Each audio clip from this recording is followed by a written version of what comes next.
এই মুহূর্তে সরাসরি নজর রাখবো যুব উৎসব 2023 রয়েছেন কেন্দ্রীয় মন্ত্রী অনুরাগ ঠাকুর, কি বলছেন তিনি শুনুন। और आज के कार्यक्रम की शुरुआत में गुरुदेव रविंद्रनाथ टैगोर जी की द्वारा रचित प्रसिद्ध पंक्तियों से मैं शुरू करना चाहूंगा। ओ अमार देश और माटी तोमार पोरे ठेकाई माथा, यानी है देश की माटी, मैं तुम्हारे आगे अपना सिर झुकाता। बंगाल की पुण्य धरती को, कोलकाता की ऐसी ऐतिहासिक धरती को मैं एक बार फिर नमन करता हूं। बंगाल के कण कण में आजादी के आंदोलन का इतिहास समाहित है और इसी धरती से वंदे मातरम का जय घोष भी हुआ। अभी यहां से मंच का संचालन करते हुए कहा कि वंदे मातरम का उद्घोष कहां से हुआ, वो भी यहां से हुआ, तो राष्ट्रीय गान जनगण मन भी यहीं से ही हुआ है। और ये धरती, यहाँ की धरती ने ऐसे प्रकांड विद्वान और नेता विश्व को दिए हैं कि अगर उनमें से एक पर बात हो तो वर्षों निकल सकते हैं। और अभी गुरुदेव की पंक्तियां पढ़ी ही थी, तो मैं इसके बारे में भी आपको एक रोचक कथा बताना चाहता हूं कि केवल भारत का ही नहीं, बहुत सारे लोग शायद ये नहीं जानते होंगे कि गुरुनाथ रविंद्रनाथ टैगोर जी ऐसे विरले रचनाकार हैं जिनकी लेखनी 3 देशों के राष्ट्रगान में आपको देखने को मिलती है। भारत के जनगण मन में तो आपको दिखता ही है राष्ट्रगान में। इसके अलावा साथ लगते बांग्लादेश में अमार सोनार बंगला भी उन्हीं की कविता से लिया गया है। और यही नहीं, श्रीलंका से भी जब एक विद्वान आनंद हमारे यहीं पर समरकून अध्ययन करने आए थे, कहां पर? विश्व भारती विश्वविद्यालय में, जिसकी स्थापना किसी और ने नहीं, स्वयं रविंद्रनाथ टैगोर जी ने की थी। और श्रीलंका के आनंद ने जब समरकून अध्ययन करने आए थे, तब उन्होंने, और मैं कहूं समरकून को आधुनिक श्रीलंका गीत साहित्य शैली का संस्थापक माना जाता है। और जब 6 महीने उन्होंने इसका अध्ययन यहाँ पर किया और 6 महीने बाद श्रीलंका गए, तो श्रीलंका माथा की रचना की, यही बाद में श्रीलंका का राष्ट्रगान भी बना।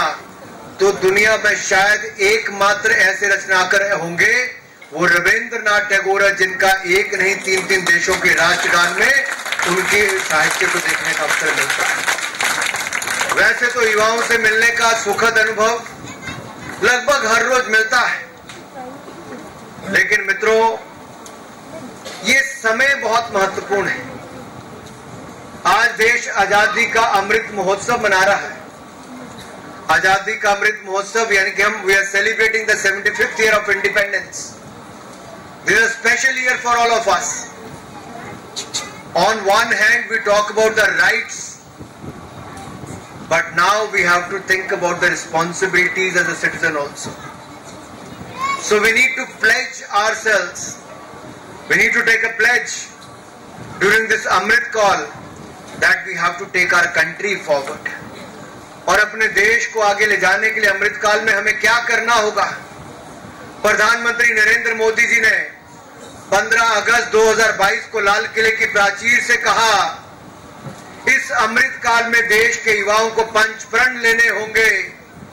5 प्रण क्या है वो? What are those 5 resolves?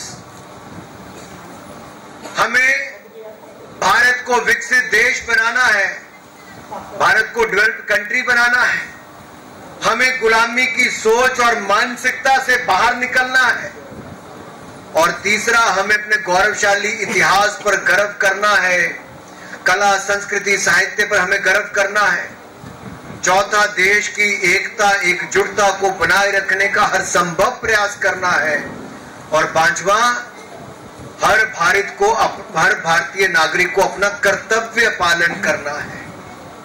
अगर इन 5 कर्तव्यों का पालन हम करते जाएंगे, इन 5 प्रण को हम लेकर चलेंगे, तो इस अमृत काल की यात्रा में अगले 25 सालों में हम अपने भारत को वहां पर पहुंचाएंगे जहां स्वामी विवेकानंद जी ने देखने का संकल्प या सोच रखी थी।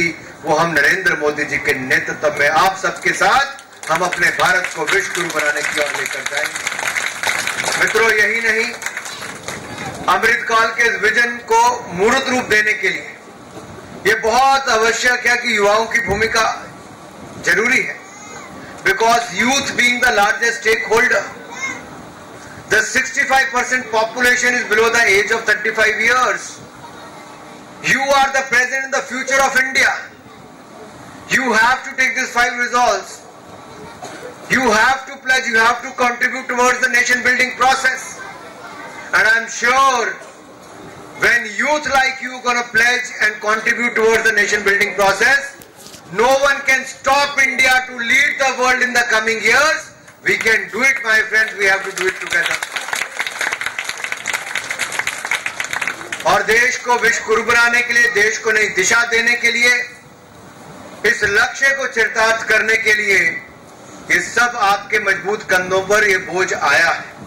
और मुझे पूर्ण विश्वास है, आप जैसे युवा, आपकी ऊर्जा, आपका उत्साह, ये विश्वास हमें देता है कि अमृतकाल की यात्रा में ही हमें स्वर्णिम काल की ओर लेकर जाएगा, जिसकी कल्पना हम लंबे समय से करते हैं। और मैं तो इतना ही कहूंगा, आज हमें नेतृत्व ऐसा मिला है कि एक आत्मनिर्भर भारत की सोच लेकर जो मोदी जी आगे बढ़े, उनकी दृष्टि, उनकी नीतियां जो हमारे युवाओं को देश और विदेश में ऊंचे उड़ान भरने की पंख दे रही है। आप कल्पना कीजिए, 8 से 8 साल पहले स्टार्टअप इकोसिस्टम में भारत का नाम कहीं नहीं था, लेकिन देश के युवाओं में वो काबिलियत थी, अवसर नहीं थे। मोदी जी ने स्टार्टअप इकोसिस्टम खड़ा किया, स्टार्टअप पॉलिसी लेकर आए। भारत जो कहीं नहीं था, भारत के युवाओं ने आगे बढ़ने का काम किया, मोदी जी ने उनको साथ दिया।